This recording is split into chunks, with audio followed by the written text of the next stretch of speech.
Start your kombucha. Have a 4-liter jar. Have 1 cup of sugar. This is cane sugar. I have 1 tea bag worth of gunpowder green tea. I have 4 tea bags worth of black tea. So first thing is, pour your sugar into the jar. Add some liquid that you just boiled.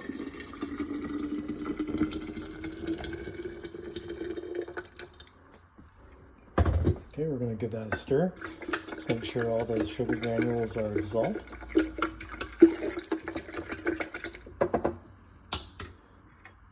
Next, I'm going to add my tea.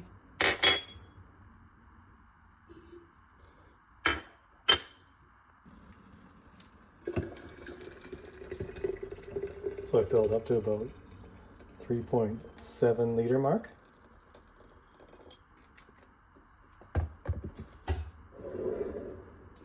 Now we're going to let the tea cool, and we'll come back. So now that our tea has cooled down, I've strained it, and now we're just going to add our kombucha liquid with the scoby.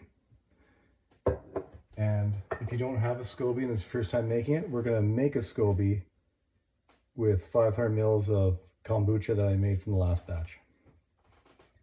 So this is your first batch. Put that liquid in. So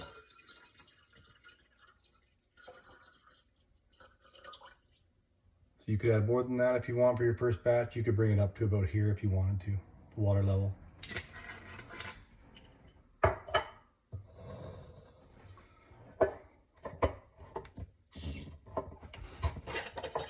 Okay, pour in some liquid from that. I'm going to pour in my scobies. Okay. I like to flatten it out a little bit so it makes a nice seal, and a new scoby will be forming on top of this too. And then a little bit more liquid for this one.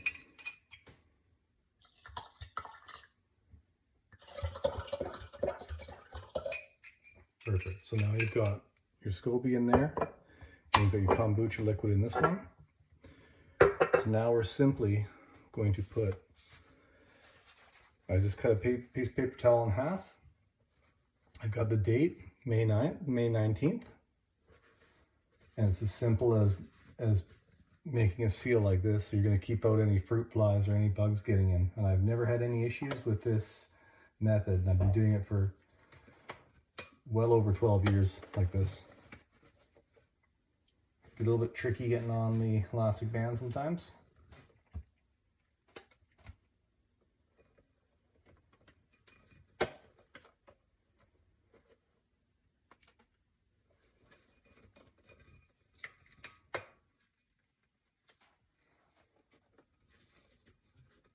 There we go. Have the date so you can see it.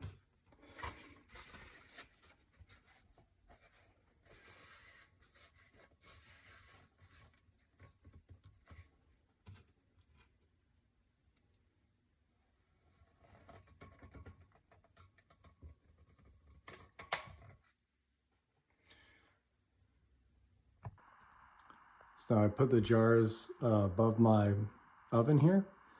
They seem to like this spot. It's kind of a warm area. So we're going to close this up and we'll check back in 10 days. So it's been about 10 days, so let's check in on our kombucha. So you got the new scobies growing there. Okay, so now we've taken out our scobies for our next batch. So all I do is put them in these Clasco jars. So I'm going to add all this liquid to my next batch, and then I might add probably like a 1/4 cup more of kombucha liquid.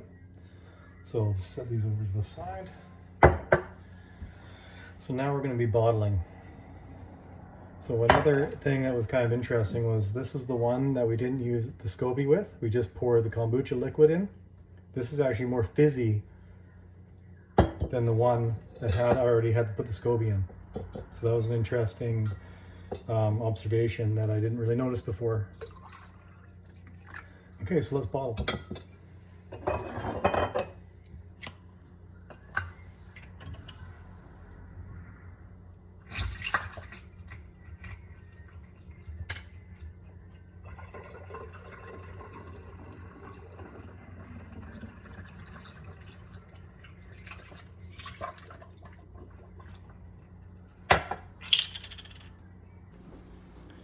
Okay, so now we've bottled all our kombucha. So we got just under about 7 liters there. So if you buy this from the store, it's $5 a bottle here in Canada. So you're basically saving like $40 just by doing it this way. And now we're gonna put it in the fridge. Sometimes I'll leave it out for 2 days in the wintertime just to give it that extra carbonation. But I'm quite happy with this batch. It's really well, especially the one without the scoby was very fizzy. So yeah, I'm just gonna refrigerate this and then we'll start a new batch tomorrow. Thanks.